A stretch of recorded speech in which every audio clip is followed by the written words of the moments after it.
On April 17, 1911, the U.S. began its next class of battleship. These were the two ships of the 27,000-ton New York class. As was often the case, both were started before either of the previous Wyomings were completed. As such, and in line with the demands of Congress, they were only an incremental improvement on the previous class. Wholesale major changes would have to wait one more year. The main armament was the adoption of the now-ready 14-inch gun. This allowed these ships to revert to 5 twin turrets while still enjoying a substantial increase in hitting power over their more numerously gunned predecessors.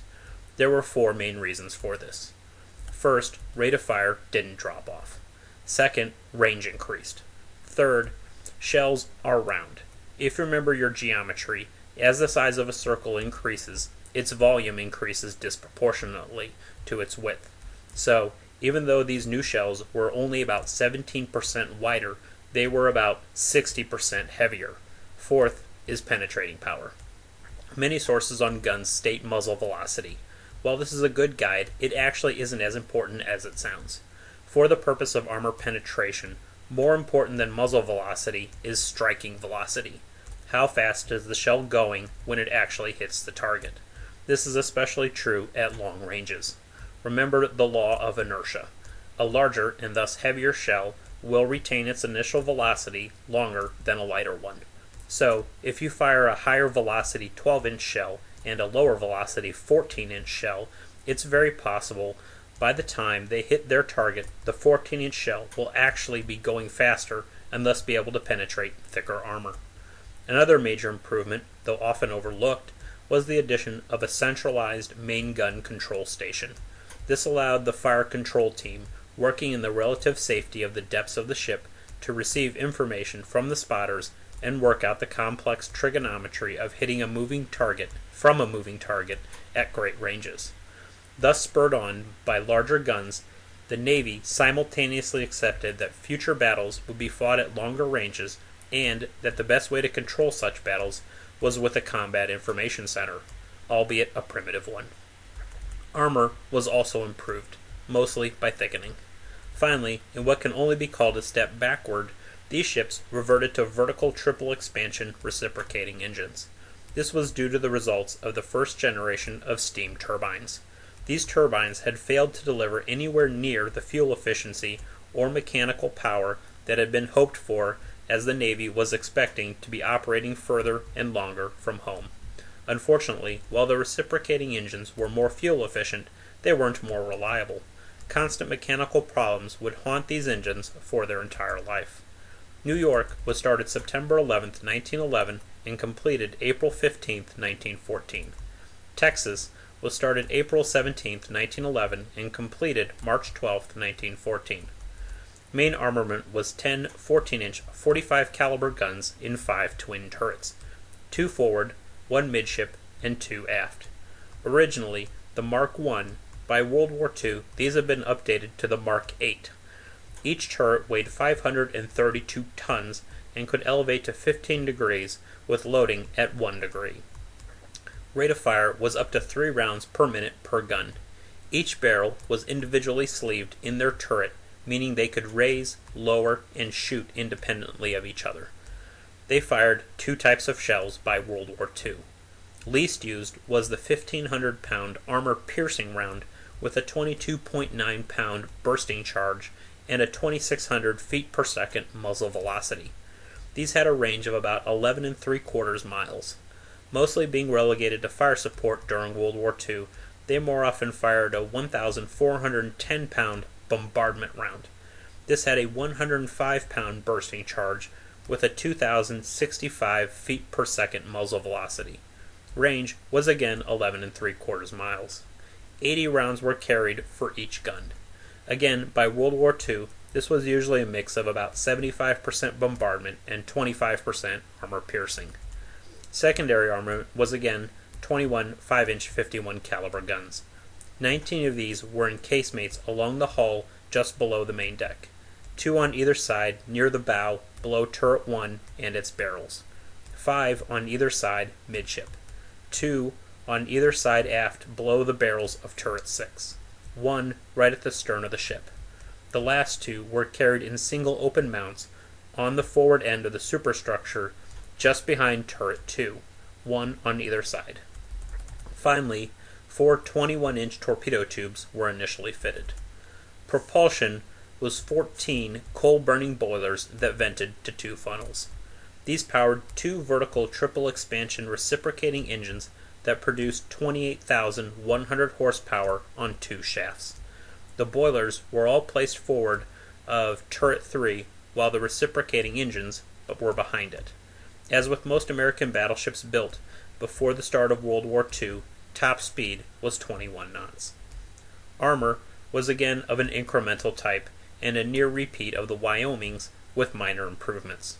Mostly, the belt armor got 1 inch thicker all around, and the deck armor added a type of subfloor. The lower or main armor belt ran the length of the ship from the forward end of turret 1 to the rear end of turret 6. This was 12 inches thick near the top, reducing to 10 inches near the bottom. A 6-inch thick extension behind this protected the steering gear. Just above the waterline, it joined the upper or casemate belt.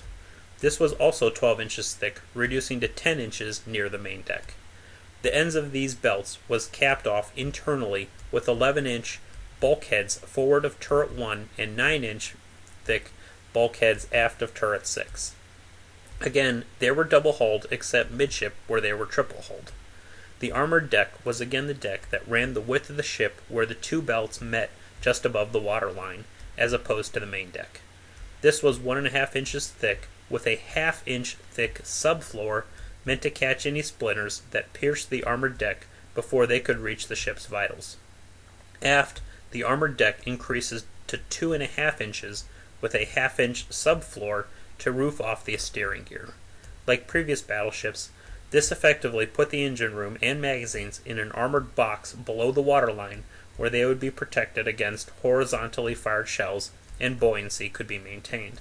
The midship casemate guns were again covered by 6.5 inches of armor.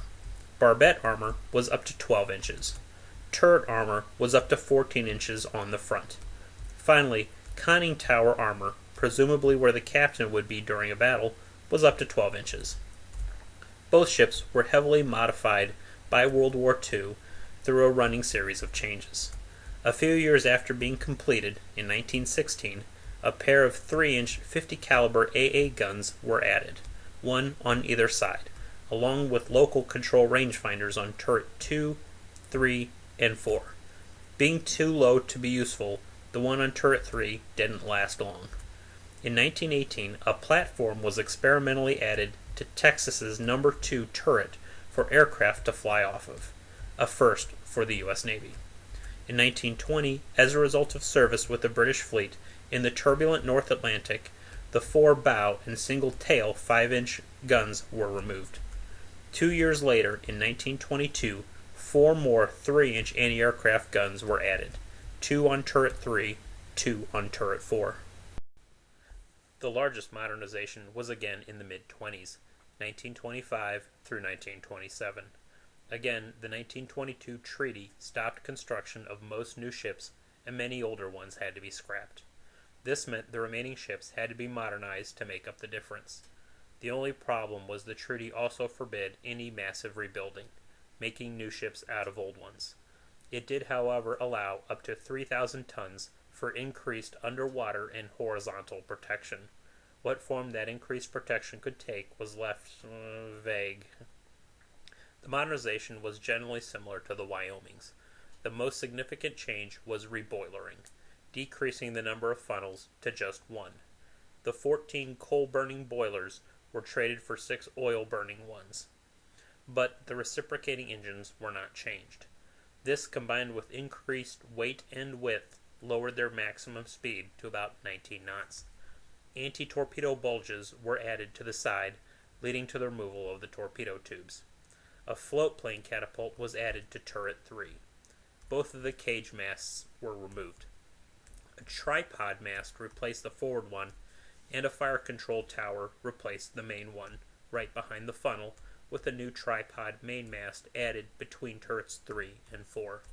The forward 3 midship 5-inch guns on each side were moved up one level to the main deck in new casemated gun houses. The bottom of these gun houses overhung the side, somewhat shielding the remaining two guns from high waves. On top of these gun houses was placed the 8 3-inch anti-aircraft guns, 4 on either side. Finally, armor was improved. The armored deck was mostly thickened to 3 inches, except over the engine room and magazines, where it reached 6 inches. Armor on the turret roof was increased to 5 inches. The next major addition was in February and December 1938, when first New York and then Texas became the first ships fitted with radar. This was followed by yard work lasting from November 1941 to February 1942, during which the 8 remaining hull and 2 open-mount 5-inch guns were removed. 2 more 3-inch anti-aircraft guns were added, 1 on either side of the rear tripod mast. Updated directors and radar were also fitted. Finally, in late 1944, to prepare them for transferring to the Pacific, they were refitted one more time. Both were in the Atlantic when Japan attacked Pearl Harbor, having already taken part in the occupation of Iceland. Transatlantic convoy escort and training took up most of 1942 until November, when both took part in the North Africa invasion. They both returned to escort and training until mid-1944, when Texas took part first in the Normandy invasion and then the landings in southern France. After overhaul, both joined the Pacific Fleet at the start of 1945 and spent the rest of the war providing fire support for first Iwo Jima and then Okinawa. Post-war, New York survived the Bikini bomb tests and was scuttled. Texas survives to this day as a museum ship. Currently at the San Jacinto State Park, you can tour her. Look her up on the web or call 281-479-2431.